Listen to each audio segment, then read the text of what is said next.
Hi, I'm John Hornick. Welcome to my Spain on a Small Plate series.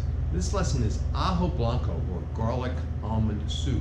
Ajo Blanco is a traditional Spanish soup based on almonds, but ajo means garlic in Spanish. This is my version of Ajo Blanco, in which I've amped up the garlic. I believe you can never have too much garlic. Today I'm using several varieties of garlic that I grew myself. They were in my freezer for about a year.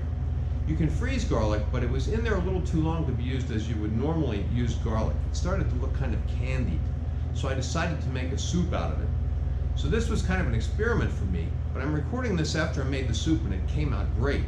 But unless you happen to have some year-old frozen garlic in your freezer and you want to duplicate my experiment, just use fresh garlic and your soup will come out great too. So let's start cooking. All right, now we're going to reduce our almond milk. We're starting with 4 cups of unsweetened almond milk. We're going to reduce that down to 2 cups. We're going to reduce it by half. So we're going to put the heat on medium to maybe a little higher than medium. We're going to bring this to a boil, and when it comes to a boil, we're going to adjust the heat so that we can have a gentle boil and reduce the volume by about half.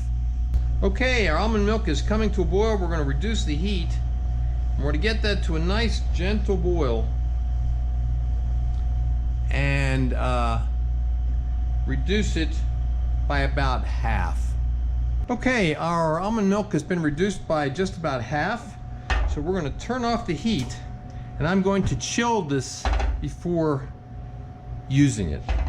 So now we're going to saute the pancetta or the bacon. Now, pancetta and bacon are the same cut. It's just that pancetta is unsmoked and cured and bacon is smoked and cured. So a lot of the pancetta that I find is very fatty, and so I use bacon a lot of time when I would call for pancetta. What you can do to turn bacon into pancetta basically is to put it in a pot of water, bring it to a boil, then when it comes to a boil, simmer it for about 5 minutes, and then blot it dry, and presto, you have pancetta, because the boiling removes most of the smokiness from the bacon. All right, so we're putting this into the pot where we're going to make the soup, putting it on medium heat, and we're going to saute the pancetta or the bacon in this pot. Okay, the bacon has been sauteed. We're going to take it out. We're going to keep it, okay, because we're going to chop it and use it as part of the garnish for this soup. But we're going to leave that bacon or pancetta fat in the pan. We're going to add, let's turn down the heat a little bit.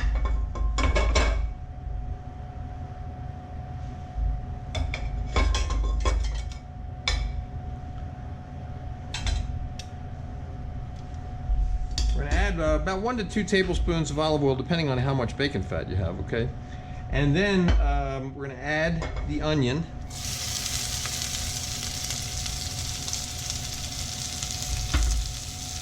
And stir it up, get it all coated. I'm going to reduce the heat even more because I really just want to sweat it. I don't really want to brown it. Okay? And we're going to sweat those until they're translucent and basically stop giving up their steam, which is what sweating means. And let them go for a little while longer. We're stirring them a bit because that oil was hot, and stirring cools it down, and so we don't want them to brown, we just want them to sweat. Let that go for maybe about 30 more seconds. Okay, now we're going to add the garlic, and as you can see, this garlic kind of looks like almost like it's been candied, and that's because it was in the freezer for about a year.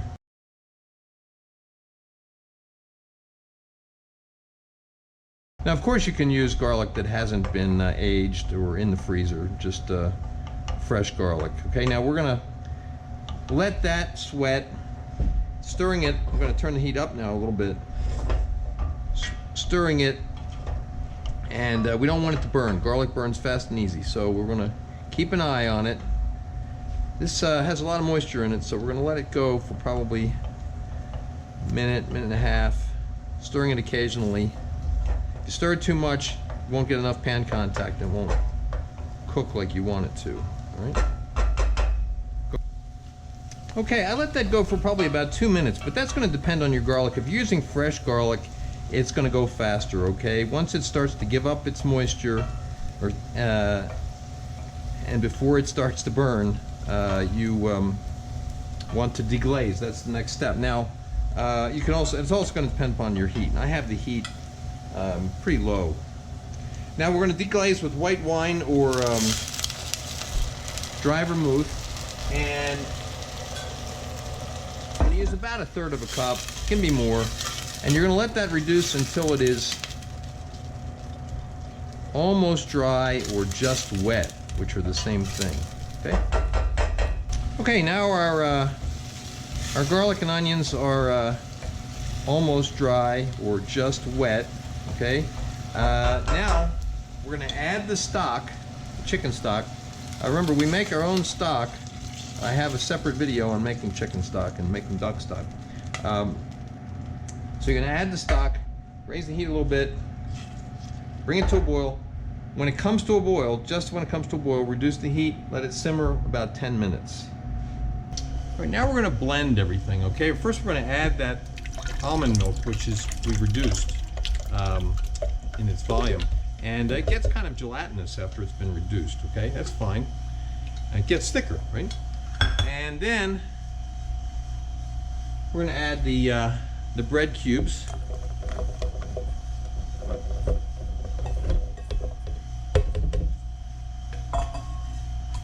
And then we're going to add the onion, garlic, and stock.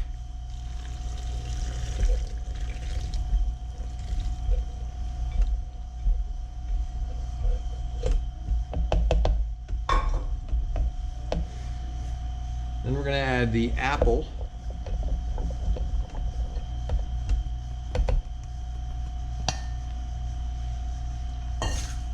And the grapes.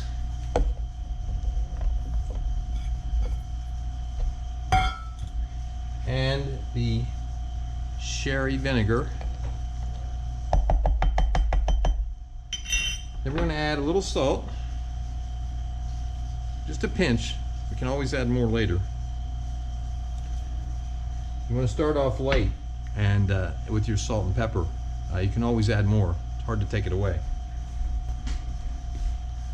And we'll add a little bit of white pepper. Again, this little bit goes a long way, so we're going to start out light. We can always add more later. Then we're going to blend it.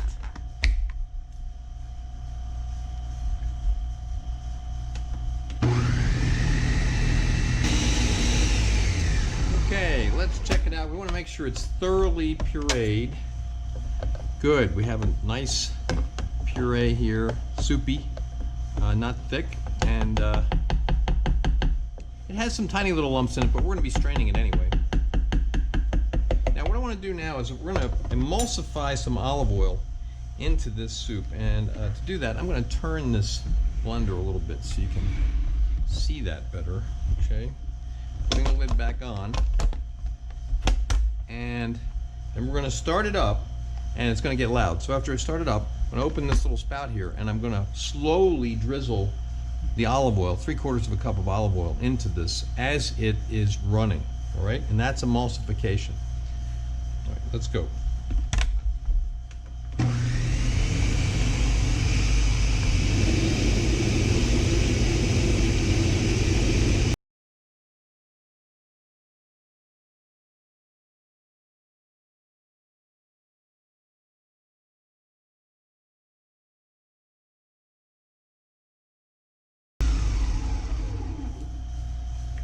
Okay, as soon as you have the olive oil in there, you can turn it off. You don't need to keep going. All right, now we're going to strain the soup. And this soup's pretty thin, so it should go pretty easily.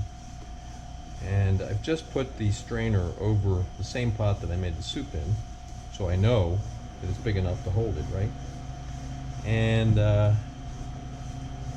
then we're going to push it through this strainer by pressing rubber spatula along the bottom of the strainer, which will push the soup through the strainer, and just stirring it around in there slowly as you press. Now, sometimes straining works better with a rubber spatula like this, and sometimes it works better with a wooden spoon. This seems to be working pretty well with the spatula. I probably filled up the strainer more than I should have, because I usually do the pressing a little bit more vigorously, but it's working. And as the amount of soup in the strainer reduces, I'll be able to press it a little bit more vigorously, stir it a little bit faster, and get the soup to press through it.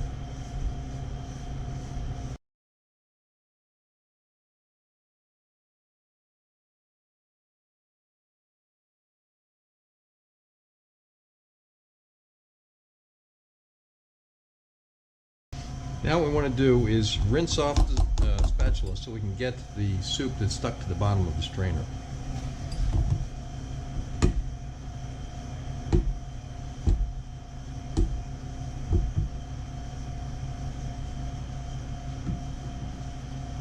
All right, now we're going to adjust the seasoning, okay? Now let's taste it. I think we're gonna add a little bit more salt, okay? And a little bit more of the white pepper. Remember, a little bit goes a long way. And we're gonna add just a little bit more of the sherry vinegar. How much? What? You're gonna have to judge that yourself. I'm gonna add about a tablespoon. Stir it up.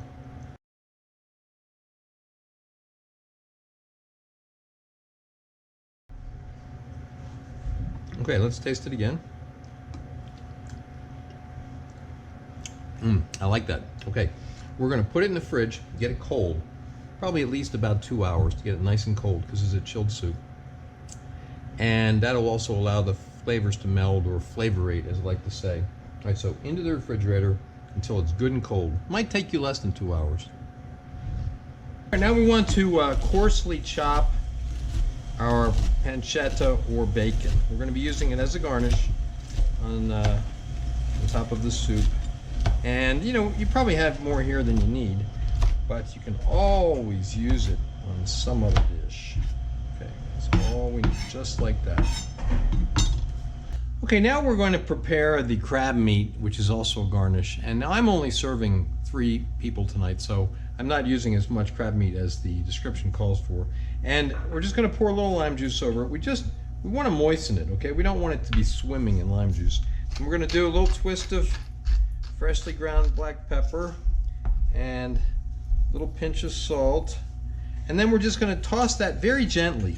We do not want the lumps of the crab meat to fall apart, okay? We want them to try to stay together. We want to try to keep them together as much as we can, while at the same time mixing in the salt and the ground pepper. All right, now let's plate up. We have a chilled soup bowl, and we have our soup that has been chilling in the fridge for at least a couple hours. This has actually been in there for probably about 6 or 7 hours, but you don't need that much time. And we're going to scoop some into the bowl. And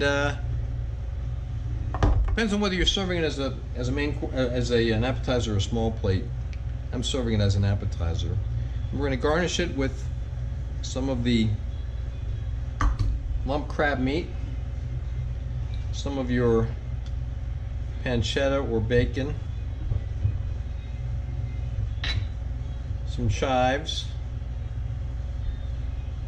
some slivered almonds, and there you have it.